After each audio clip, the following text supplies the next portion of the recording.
Rise of Iron has everything you'd expect from a new Destiny expansion. We got a whole new suite of brand new weapons. We have multiplayer with 3 new maps, got a new mode called Supremacy, got private matchmaking. We needed a raid. I don't think we could have shipped Rise of Iron without a brand new raid. Tons of new armor, tons of new gear. There's a story campaign with characters and cinematics. New public events, new patrols, and new secrets to uncover.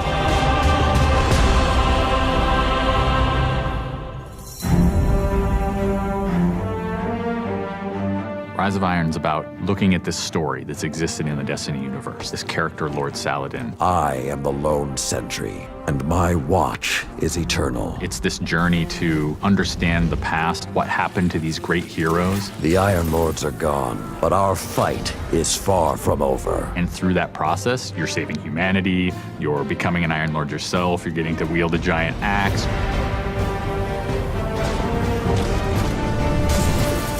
The idea of playing through a blizzard is something that we've never tried, and you're going to see that in Felwinter Peak. Felwinter Peak is very interesting because we've never had the player fighting through a social space before. When you walk in there for the first time and the fire's lit and it's just casting glow up onto these 8 heroes, you've been holding their weapons for 2 years. When we can take those elements of Destiny and put them all together into one coherent moment, I think is awesome. It is time to finish what I began so very long ago. Come, Guardian, help me give my friends the rest they deserve. This is the Guardian's journey with Saladin. He's sending you out into kind of a land that's been forgotten in the Cosmodrome. You're going into Earth, but it's changed, it's actually expanded. You'll see the plague lands, post-apocalyptic sky, there's lava welling up from the ground. We know the Devils have been digging into the Cosmodrome for years. They've been looking for something. Well, what they found is SIVA. It is a nanotechnology that can be used to shape things, but they're not trying to use it to build, they're trying to use it to destroy. They've started mutating their bodies, turning themselves into giant monsters, transforming the landscape, even of the Cosmodrome, into this horrible, burning fortress world. Hell's loose in old Russia. Every second we stand here, SIVA's influence spreads and the Devil Splicers grow more powerful. Keep fighting, Guardian.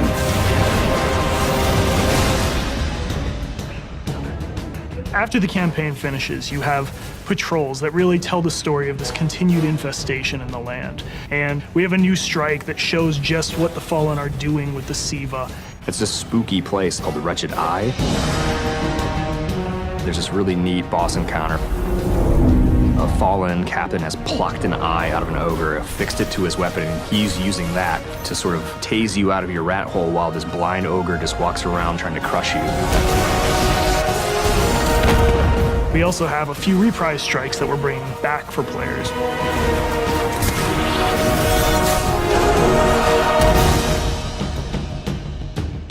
We very consciously set out to create a journey. This is arc of claustrophobia, space inside the wall. And then you get on top of it, and it's sort of this amazing breath of fresh air. You get this vista from the Cosmodrome, it's lit on fire, and there's this Death Zamboni who's just trying to crush your bones to dust. This giant machine with a ball arm, spikes on it. What does it mean in a raid when you got to run? I actually want that tension to exist. There's something really emotionally powerful about going on a journey, reaching to the top of the mountain and then crashing back down, confined once again.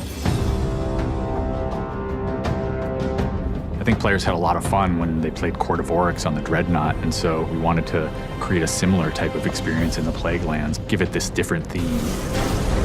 You ready for this? Almost Thunderdome, Mad Max kind of feel where you jump into the ring and the walls get closed off and then it's just fallen start pouring out. Here they come. And you get a giant flaming axe and you just start beating the crap out of guys.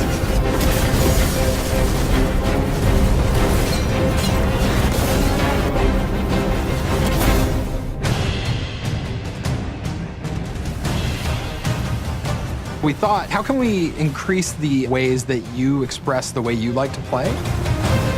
And what we came up with was putting different talents on the artifacts. The artifacts are these relics of the fallen Iron Lords. So you'll quest to earn one of those, and then your last step of that is taking that artifact to the statue of the fallen Iron Lord, fully empowering that for you to use as a player. Whether it's negating all the dot damage in the Crucible, or whether it's infinite sprint, or turning Fallen onto your side. Which is really, really cool, by the way. The artifacts that Tyra offers change every week. So there will always be something new and exciting for players following the campaign.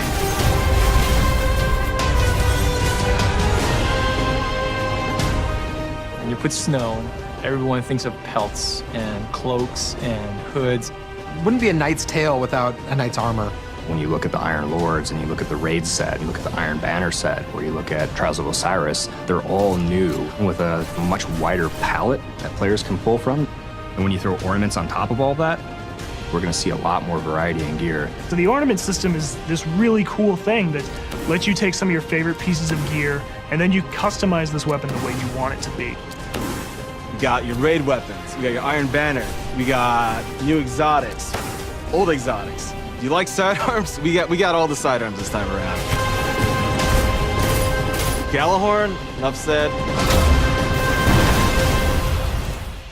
Coming to the Crucible in Rise of Iron is a new game type called Supremacy. Defeat your enemy, claim their crest. It's a fast-paced 6v6 game mode where every kill you get, Guardian drops a crest. Picking up the crest gives you points. Their glory goes to you, Guardian. It's a constant battle over picking up crests and making sure that you're with your team and not out of position. If you pick up an enemy crest, you deny the enemy those points. Excellent recovery. We have new maps. We always have new maps. There's Last Exit, lots of twists and turns, lots of really good close combat. Then there's Skyline, a Clovis Bray headquarters building on Mars. It's a symmetrical, large map. The last one is Floating Gardens, which is an open map.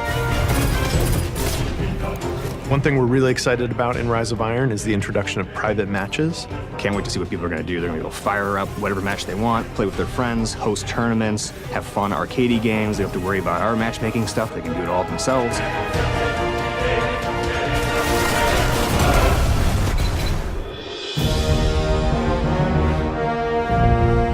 Sometimes when I play and I have headphones on and I'm in that world, I get little chills because it's not just the effects and the amazing graphics, it's the audio that helps reinforce the journey that you're going through. We really want Destiny to feel like it's a natural world that you inhabit, like it's a world that could exist, that does exist. The score is incredibly strong, and the work that the audio team has done on this game, it lights you up. It becomes something bigger than just a mountain and just a fight. It becomes an experience, and you hopefully get lost in it. That sense of fun, that sense of adventure, that sense of the unknown, I want to see that translate to our fans and our players. When you see your character at the end of the campaign, I really, really hope that you feel triumphant and proud, like, wow, I'm becoming an Iron Lord.